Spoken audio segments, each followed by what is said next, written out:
अस्सलाम वालेकुम मेरे अज़ीज़ो कारब आप लोग देख रहे हैं Wasim Haider official YouTube channel. और आज मैं आपको लेके आया हूँ बीबियाँ पाक दामन और इसकी हिस्ट्री बताएंगे कि बीबियाँ पाक कौन थी और कहाँ से आई थी और कैसे आई थी। दोस्तों मैं पहुंच चुका हूं बीबियाँ पाक दरबार के बाज़ार में, जहां पे हमें पहुंचने में 2 बज गए। और 2 बजने के बाद यहां पे बारिश हो रही थी, मौसम बहुत ठंडा था। उसके बावजूद भी यहां पे दुकानें खुली थी और बाज़ार में रौनक लगी हुई थी। आप यहां से इस बाज़ार से जो कुछ भी ख़रीदना चाहते हैं, जैसे कि सजदागाह, अलम, जाए नमाज, टोपी, तस्बीह और बहुत सारी हिस्ट्री की किताबें, अगर यहाँ से बीबियाँ पाक के दामन के बारे में आप ख़रीदना चाहते हैं तो यहाँ से आप ख़रीद सकते हैं। और मैं पहुँच चुका हूँ अब बीबियाँ पाक दरबार। आप आज मेरे साथ। जी अस्सलाम वालेकुम, वेलकम टू अनदर व्लॉग।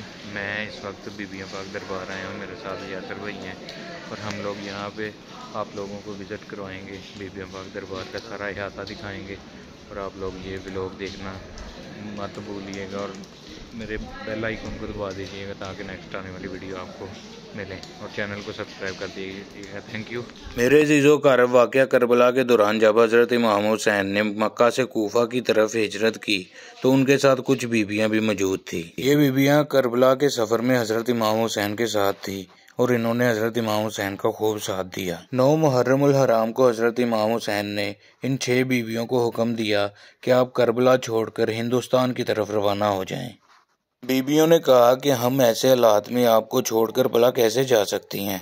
हज़रत इमाम हुसैन अलैहिस्सलाम ने फरमाया कि मैं मजबूर हूँ, क्योंकि ये हुक्म मुझे हज़रत अली अलैहिस्सलाम से मसूल हुआ है, तो आपको यहाँ से जाना पड़ेगा। दोस्तों मैं आपको बताता चलूँ कि ये बीबी कौन थी। हज़रत फ़ातिमातुल ज़हरा सलामुल्लाह अलैहा के वसाल के बाद मौला अली ने दूसरी शादी उम्मुल बनीन से की थी, तो उनमें से मौला गाज़ी अब्बास और बीबी रुकैया पैदा हुई थी। ये मौला गाज़ी अब्बास की सगी बहन हैं। दोस्तों मौला गाज़ी अब्बास के अलावा हज़रत रुकैया की और भी भाई हैं, जिनका नाम जाफ़र, उस्मान और अब्दुल्ला है। और ये बीबी जिनका मज़ार लाहौर में बीबियाँ पाक दामन के नाम से मशहूर है, ये मौला अली की बेटी और हज़रत मुस्लिम बिन अकील की ज़ोजा हैं। और इसके अलावा हज़रत बीबी रुकैया के साथ हज़रत अकील इब्न अबी तालब की 5 बेटियां भी आई थी, जिनकी कब्रें भी हज़रत रुकैया की कब्रों के साथ मौजूद हैं। हज़रत बीबी रुकैया और इनके साथ जो बीबियां थी, उन्होंने अपना सफ़र 9 मुहर्रम को हिंदुस्तान की तरफ शुरू किया और अभी रास्ते में ही थी कि हज़रत इमाम हुसैन अलैहिस्सलाम की शहादत की खबर मिली। बहुत परेशान हुई, बहुत अफसरदा हुई, लेकिन क्या करना था, हुक्म था और हुक्म की तवील करनी थी, इसलिए उन्होंने अपना सफ़र जारी रखा। लाहौर में जहाँ हज़रत बीबी रुकैया का रोज़ा है, वहाँ पे एक टीला हुआ करता था और आसपास एक जंगल था और पास ही एक छोटी सी आबादी हुआ करती थी। और उस आबादी में हिंदू मुशरिक और तरह तरह के मज़हबों के लोग रहा करते थे, जिनको इस्लाम का बिल्कुल पता नहीं था। और उस वक़्त लाहौर में एक हिंदू राजा था जो लाहौर पर हुकूमत किया करता था, और उस राजा का एक बेटा भी था। और दोस्तों जब ये 6 बीवियाँ लाहौर में दाखिल हुई तो आग की पूजा करने वालों की आग ठंडी हो गई और उनके बुत जो जिनकी पूजा किया करते थे, वो बुत गिरने शुरू हो गए और हर तरफ कोहराम मच गया। जब शहर में कोहराम मच गया तो हर कोई परेशान था कि ये क्या हो गया एकदम से। तो राजा ने अपने तमाम मशीरों को जमा किया और उनसे सलाह मशवरा किया और तहकीकात करना शुरू कर दी। लिहाजा तहकीकात के बाद पता चला कि कुछ परदेसी आए हैं, जिनके आने के बाद ऐसा कोहराम मचा है। तो राजा ने अपने मशीरों, वज़ीरों को और अपने बेटे को जी तो मेरे अज़ीज़ो कारब, ये अहाता छोटा सा होता था, लेकिन अब देखें आपके अहाता बहुत बड़ा हो गया है और बहुत ही अच्छा, मतलब कि यहाँ पे जो भी ज़ायरीन आते हैं तो बड़ा अच्छा एंजॉय करते हैं यहाँ पे। तो देखें आप लोगों को मैं और भी दिखाता हूँ बीबियाँ पाक के, जो मतलब कि बीबी पाक दामन के साथ आई थी, तो मैं उनकी कब्रें दिखाता हूँ। तो राजा ने अपने बेटे को और मशीरों वज़ीरों को हुक्म दिया कि जो परदेसी यहाँ पे आए हैं उनको दरबार में पेश किया जाए।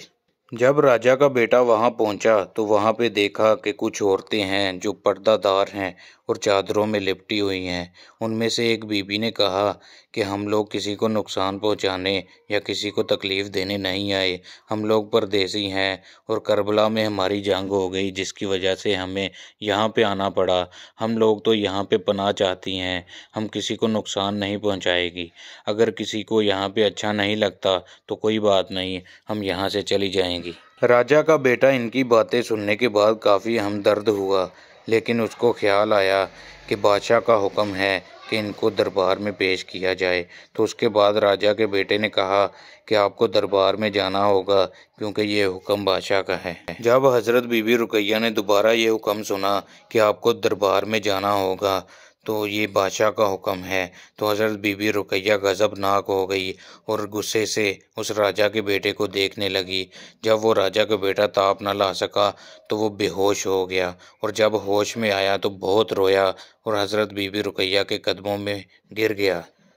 जब बादशाह ने ये सारा वाक़या सुना तो ये वाक़या सुनने के बाद बादशाह भी बहुत गुस्से में आया और गज़बनाक हो के अपने मशीरों वज़ीरों को हुक्म देने लगा कि ये क्या हो गया है।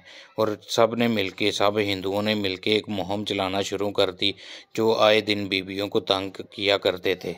फिर इन बीबियों ने बारगाह इलाही में दुआ की कि ऐ खुदा, तो हमारा पर्दा रख ले और इन लोगों से हमें बचा ले। इससे पहले कि बादशाह के लोग बीबियों को गिरफ्तार करने आते, ज़मीन फट गई और बीबियां उनमें समा गई। इन पाक बीबियों की कब्रों की निशानदी के लिए अल्लाह पाक की तरफ से उनकी चादरों के कोने कब्रों से बाहर रह गए। और जब राजा के बेटे को होश आया तो उसने ये सब कुछ देखा और सुना, तो वो मुसलमान हो गया। तो उस राजा के बेटे ने फिर इन बीबियों की कब्रें बनाई और उनकी देखभाल करना शुरू कर दिया। उस राजा के बेटे का नाम अब्दुल्ला रखा गया था और उसके बाद उस राजा के बेटे को बाबा खाकी के नाम से जाना जाता था। और कहा जाता है कि बाबा खाकी का वसाल सन 101 में हो गया और बाबा खाकी का मज़ार भी इसी दरबार में मौजूद है। मेरे जीजो कारब, ये थी बीबियाँ पाक दामन की हिस्ट्री जो आपने जानी। और अब मैं आपको बताऊंगा कि ये बीबियाँ पाक दरबार अब इतना छोटा नहीं रहा, अब इसमें तोसीह की गई है। आप देखेंगे कि बीबियाँ पाक दरबार बहुत खुला हुआ है। ये देखें, जब से ये खुला हुआ है ज़ायरीन का आने जाने का सिलसिला ज़्यादा हो गया है, और जब ज़ायरीन यहाँ पे आते हैं तो कोई मुश्किल पेश नहीं आती। आप लोग देख सकते हैं, ये पीछे की तरफ मैं खड़ा हूँ, जहाँ पे हज़रत मौला गाज़ी अब्बास का अलम लगा हुआ है, जहाँ पे मैंने सलाम किया और दुआ की, और दुआ करने के बाद मैंने अपनी वीडियो ख़त्म की। और सब नाजरीन से मेरी रिक्वेस्ट है कि मेरा चैनल सब्सक्राइब कर दें और आने वाली वीडियो के लिए बेल आइकॉन को ज़रूर दबा दें, ताकि आप तक मेरे चैनल की वीडियोस पहुंच सकें। बहुत शुक्रिया आपका। और बीबियाँ पाक दामन में ये वीडियो आपको कैसी लगी, कमेंट बॉक्स में आप लोग ज़रूर बताना। ये मौला गाज़ी अब्बास के सदक़े, उनके सदक़े आपको भी अल्लाह पाक खुश रखे और मुझे भी खुश रखे, और दुआ में याद रखना। बहुत शुक्रिया आपका।